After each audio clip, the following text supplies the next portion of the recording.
दोस्तों आज का ये वीडियो थोड़ा सा लंबा जरूर होने वाला है, लेकिन अगर आज आपने ये वीडियो पूरा देख लिया तो तरबूज की खेती के बारे में और कोई वीडियो आपको देखने की जरूरत नहीं पड़ेगी। और इस तरीके से अगर आप तरबूज की फसल करते हैं तो आने वाले दिनों में तरबूज की फसल से आप तगड़ा वाला उत्पादन ले सकते हैं। मतलब धासु उत्पादन जो होता है तरबूज का, वो आप इस तरीके से ले सकते हैं।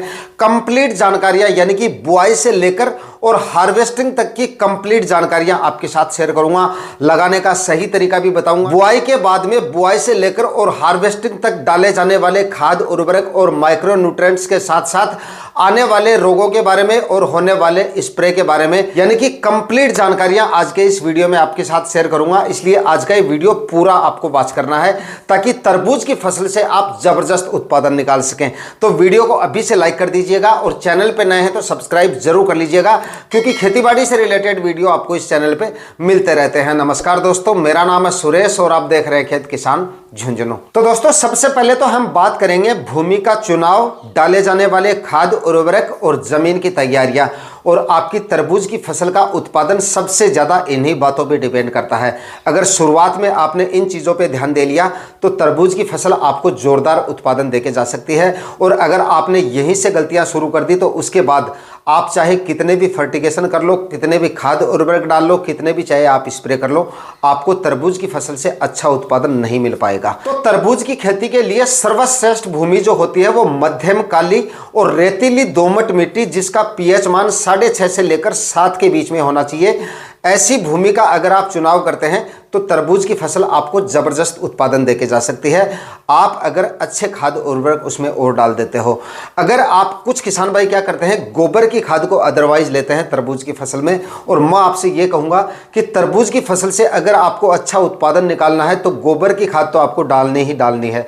क्योंकि अगर आप गोबर की खाद नहीं डालेंगे, कुछ किसान भाई क्या सोचते हैं कि या तो हमने पिछले साल गोबर की खाद डाली थी या सिर्फ रासायनिक खाद उर्वरक हम ज़्यादा डाल देंगे या उससे काम चला लेंगे, तो इससे आपका तरबूज का उत्पादन जो है वो ठीक से नहीं निकल पाएगा। ना ही तो उत्पादन ठीक से आएगा और ना ही उत्पादन की साइज आपको अच्छी मिलेगी। और तरबूज की साइज अगर अच्छी नहीं होगी तो उत्पादन भी डाउन होगा और मार्केट में वैल्यू भी आपको अच्छे से नहीं मिल पाएगी। तो अच्छा उत्पादन अगर आपको निकालना है और तरबूज की साइज अगर आपको अच्छी लेनी है तो गोबर की सड़ी हुई खाद जो है वो आपको अच्छी मात्रा में डालनी पड़ेगी। करीब 1 एकड़ में 5 से 6 ट्राली सड़ी हुई गोबर की खाद आपको डालनी है। ये खाद आपको डालनी है। सड़ी हुई गोबर की खाद होनी चाहिए।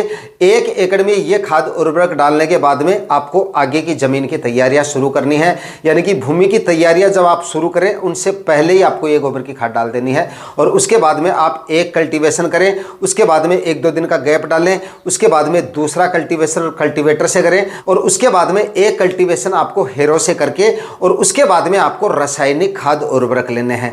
रासायनिक खाद उर्वरकों की बात की जाए तो कम से कम 60 से 70 केजी आपको एसएसपी खाद लेनी है, 50 से 60 केजी आपको यहाँ पर डीएपी खाद लेनी है, 25 से 30 केजी म्यूरेटॉप पोटास आपको लेना है और कम से कम 25 केजी आपको यूरिया खाद आपको लेनी है। और इन्हीं के साथ में 500 ग्राम प्रति एकड़ के हिसाब से, ये जो खाद उर्वरक बताए हैं ये भी मैंने आपको प्रति एकड़ के हिसाब से ही बताए हैं। यहाँ पर आप 500 ग्राम प्रति एकड़ के हिसाब से कार्बनडाजिम 50% वाला जो फंगीसाइड आता है वो भी आपको ऐड कर लेना है। इन सभी खाद उर्वरकों को आप आखिरी कल्टीवेशन होने से पहले पूरी जमीन में अच्छे से बिखेर देना है समान मात्रा में। उसके बाद में आखिरी कल्टीवेशन आपको हेरो से करना है। हेरो से आखिरी कल्टीवेशन करना काफ़ी ज़्यादा ज़रूरी है। यह कल्टीवेशन अगर आप हेरो से करेंगे तो आपके बेड की साइज भी अच्छी होगी और बेड भी आपके काफ़ी अच्छे से बन जाएंगे।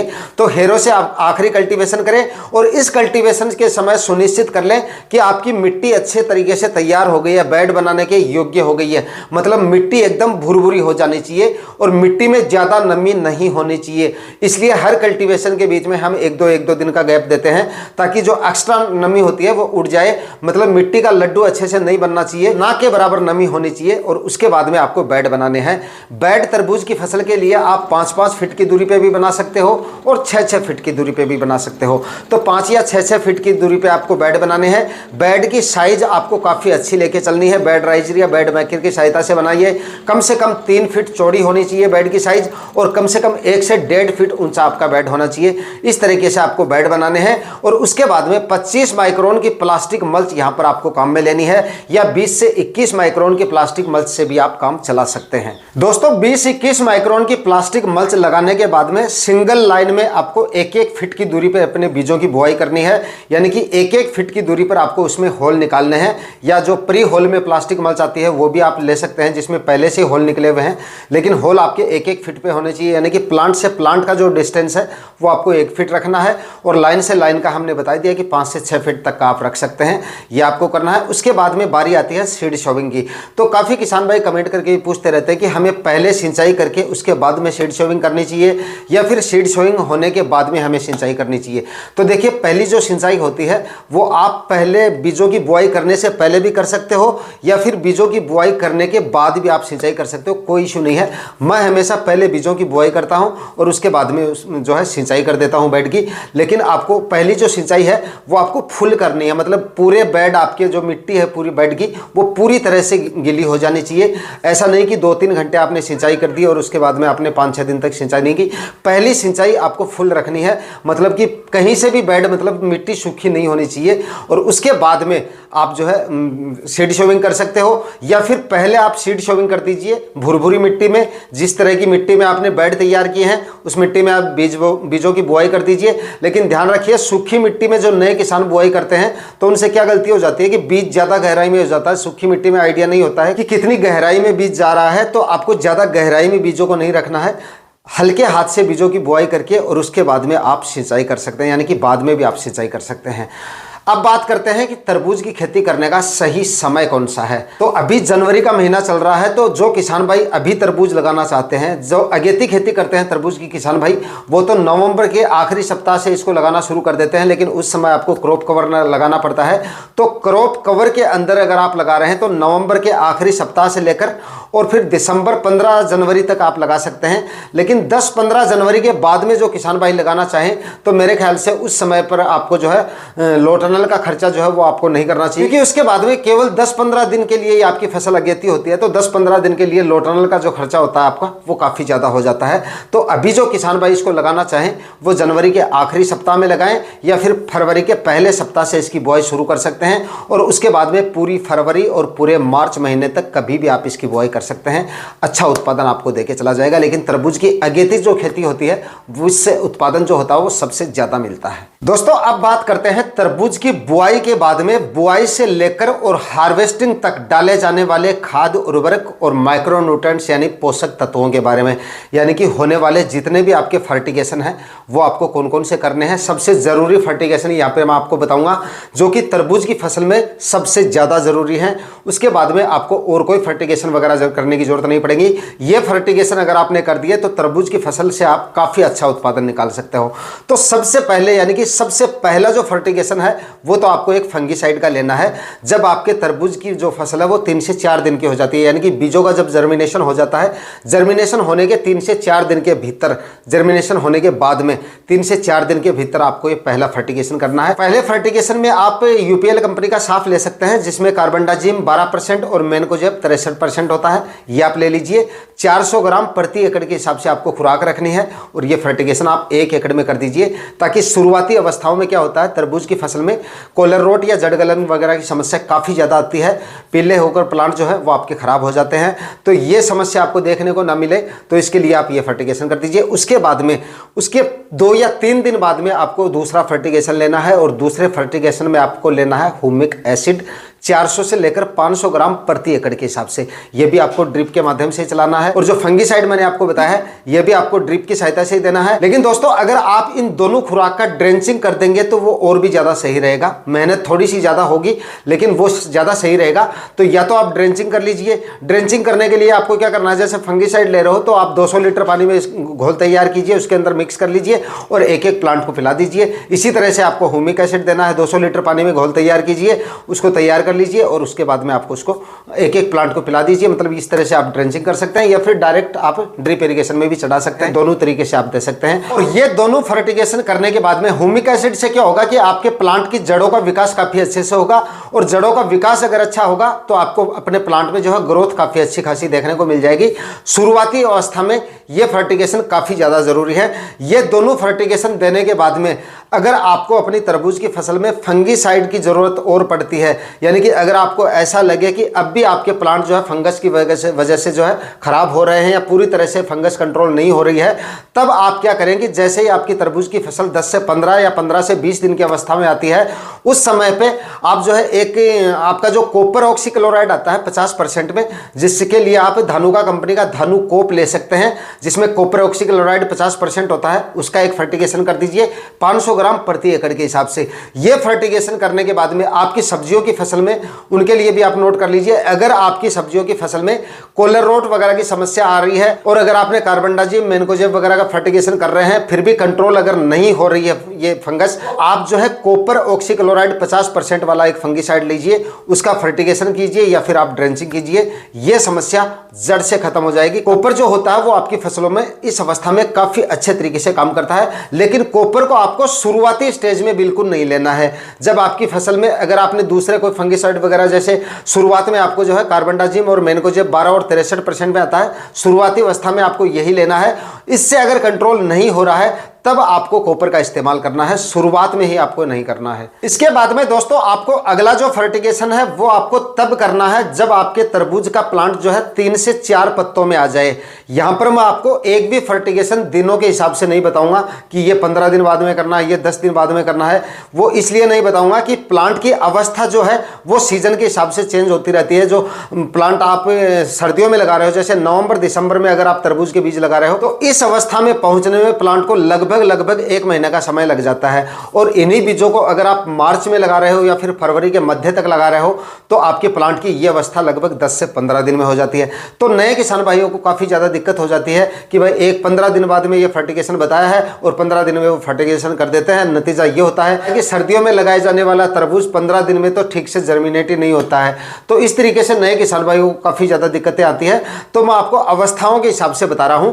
तो जैसे ही आपके तरबूज में 3 या 4 पत्तों का हो जाए या फिर व्हाइट रूट्स बननी शुरू हो जाए, उस अवस्था में आपको अगला फर्टिगेशन लेना है। और यहां पर आपको लेना है NPK 19-19-19। इसमें 19% नाइट्रोजन होता है, 19% फास्फोरस होता है और 19% इसमें पोटेशियम होता है। आपके प्लांट की इस अवस्था में यह फर्टिगेशन काफी ज्यादा जरूरी है। खुराक इसकी आपको 2.5 से 3 kg प्रति एकड़ के हिसाब से रखनी है। ड्रिप इरिगेशन की सहायता से दे सकते हैं या फिर आप ड्रेंचिंग के माध्यम से भी ये खाद दे सकते हैं। उसके बाद में बात करें अगर अगले फर्टिगेशन की, तो अगला फर्टिगेशन आपको तब करना है जब आपके तरबूज की फसल फ्लोरिंग अवस्था में आने वाली हो। यानी कि ऐसा नहीं कि तरबूज में फूल आने शुरू हो गए आज से 5 दिन पहले या फिर आज आप फर्टिगेशन करो, ऐसा नहीं करना है। जैसे ही फ्लोरिंग अवस्था में आना शुरू हो उससे पहले ही आपको यह फर्टिगेशन करना है। और इस अवस्था में आपको फर्टिगेशन में लेना है NPK 12-61-0, 12% नाइट्रोजन, 61% फास्फोरस और 0% इसमें होता पोटेशियम, मतलब नहीं होता इसमें। तो इस अवस्था में 61% इसमें फास्फोरस है। इससे क्या होगा, फल फूल आपको ज्यादा देखने को मिलेंगे, जड़ों का विकास और अच्छे से होगा। प्लांट की इस अवस्था में यह फर्टिगेशन भी काफी ज्यादा जरूरी है, यानी कि जड़ों का विकास और होगा, नई ब्रांचेज निकलेंगी, ज्यादा फूल आएंगे और फूल ड्रॉपिंग की समस्या जो आती है वो भी इसी फर्टिगेशन की वजह से दूर हो जाएगी। तो यह फर्टिगेशन भी आपकी प्लांट की इस अवस्था में काफी ज्यादा जरूरी है। NPK 12-61-0 खुराक इसकी रखनी है 3 kg प्रति एकड़ के हिसाब से। दोस्तों NPK 12-61-0 देने के 7 से 8 दिन बाद में आपको अगला फर्टिगेशन लेना है और इसमें आपको लेना है कैल्शियम नाइट्रेट और बोरॉन। प्लांट की इस अवस्था में ये फर्टिगेशन इसी अवस्था में ज़रूरी है, यानी कि जब छोटे छोटे फल बनने शुरू हो जाते हैं, यानी कि फ्लोरिंग अवस्था में हमने वो दे दिया 12-61-0, उसके बाद में फूल आने शुरू हो गए, 7-8 दिन का हमने समय निकाल दिया, तब आपके प्लांट में जो है छोटे छोटे फल बनने शुरू हो जाते हैं। इस अवस्था में कैल्शियम नाइट्रेट और आपके बोरॉन की भी काफ़ी ज़्यादा भूमिका होती है, यानी कि आपकी फूल ड्रॉपिंग की समस्या भी कम होगी, फल जो कई बार क्या होता है कि फल बनने शुरू होते हैं उसके बाद में झड़ जाते हैं, वो समस्या भी देखने को नहीं मिलेगी। फलों की साइज भी आपको काफ़ी अच्छी मिलेगी। फलों की क्वालिटी है उसमें भी काफ़ी ज़्यादा सुधार होगा कैल्शियम और बोरोन की वजह से। तो आप ये दोनों फर्टिगेशन भी कर दीजिए, दोनों को साथ ही फर्टिगेशन करना है।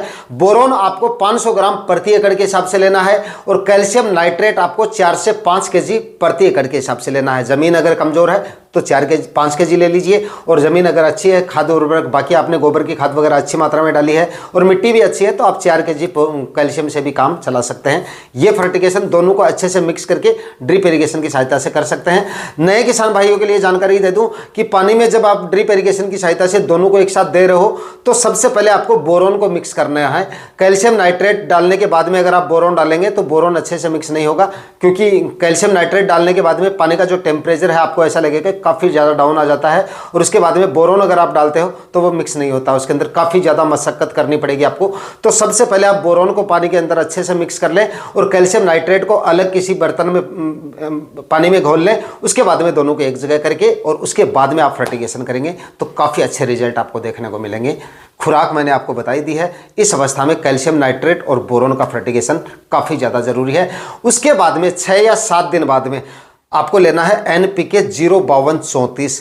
तरबूज की फसल की इस अवस्था में ये NPK खाद भी काफ़ी ज़्यादा ज़रूरी है। NPK 05234 डालने के बाद भी आपको अपनी तरबूज की फसल में फल फूल काफ़ी ज़्यादा देखने को मिलेंगे। तरबूज के फलों की साइज भी काफ़ी अच्छी होने लगेगी और इसके चलते उत्पादन आपका काफ़ी ज़बरदस्त मिलेगा। और उसके बाद में आपको एक फर्टिगेशन 7 से 8 दिन बाद में और लेना है। यहाँ पर आपको लेना है NPK 13045 और इसके 7 से 8 दिन बाद में यानी कि आखिरी जो फर्टिगेशन है वो आपको लेना है NPK 0050। तरबूज की फसल आपकी जब मतलब आखिरी स्टेज में होती है, आखिरी स्टेज का मतलब है कि तरबूज के फलों की साइज जब 2 kg के आसपास पहुंच जाती है, जो बड़ा सबसे बड़ा जो फल है वो 2 kg के आसपास जब पहुंच जाए, क्योंकि तरबूज की फसल में फलों की साइज सबकी एक जैसी नहीं होती है। जैसे पहले तरबूज का फल लगेगा वो सबसे बड़ा होगा, उसके बाद छोटा, उसके बाद और छोटा। तो सबसे बड़ा जो फल है उसकी साइज जब 2 kg तक पहुंच जाती है तब आपको NPK 0050 देना है। उसके बाद में आपके तरबूज की फलों की साइज आपको काफ़ी अच्छी खासी देखने को मिलेगी।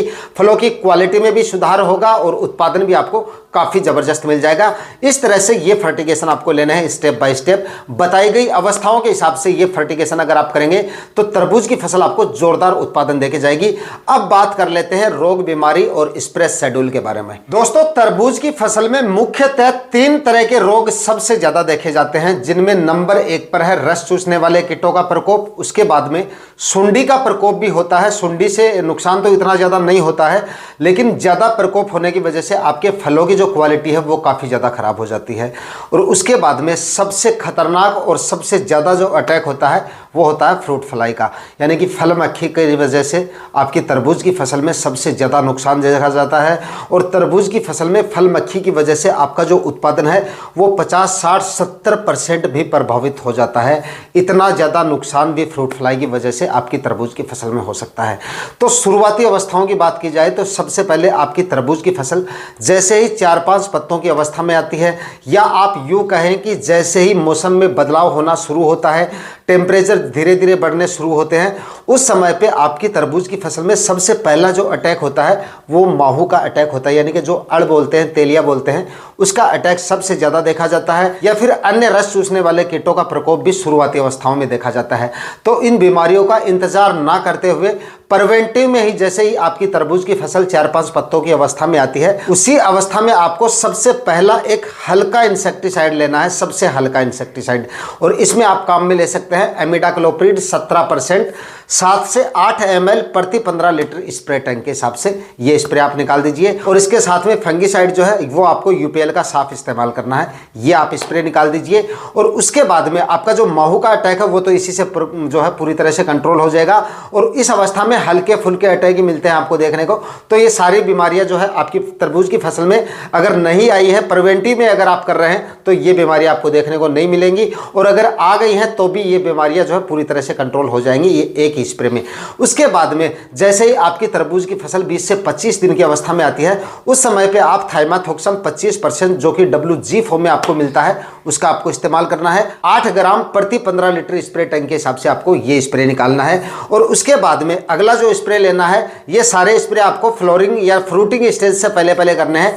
उसके बाद में अगला जो स्प्रे है वो आप अगर सुंडी का प्रकोप आपको देखने को मिल रहा है तो आप सिजेंटा की एम्पली को काम में ले सकते हैं, जिससे आपके रस चूसने वाले जितने भी हैवी कीट है वो भी कंट्रोल हो जाएंगे और आपका सुंडी का प्रकोप भी आपको अपनी फसल में देखने को नहीं मिलेगा। ये कर सकते हैं। उसके बाद में जब आपकी तरबूज की फसल फ्रूटिंग अवस्था में आती है, उस समय पे आपको क्या करना, फ्रूटिंग अवस्था शुरू हो उससे पहले आप 1 एकड़ में करीब 20 से 25 फल मक्खी ट्रैप जो है, फ्रूट फ्लाई ट्रैप जो है वो आपको लगा देने हैं। करीब 20 से 25 1 एकड़ में आपको लगाने हैं। इससे आपकी फ्रूट फ्लाई काफ़ी हद तक कंट्रोल हो जाती है।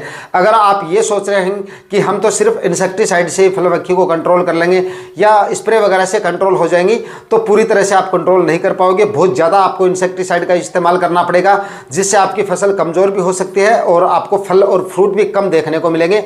इसके बावजूद भी आप कंट्रोल पूरी तरह से नहीं कर पाओगे। तो फल मक्खी ट्रैप लगाना काफी ज्यादा जरूरी है, जिससे आपको काफी अच्छा उत्पादन मिल जाएगा अगर आप ये स्टेप लेंगे। उसके बाद में जब फल मक्खी का अटैक शुरू होता है तब आपको लेना है, इसमें एक ही इंसेक्टिसाइड बताऊंगा वही आप काम में ले लीजिएगा। फल मक्खी को पूरी तरह से इंसेक्टिसाइड कंट्रोल कर लेता है।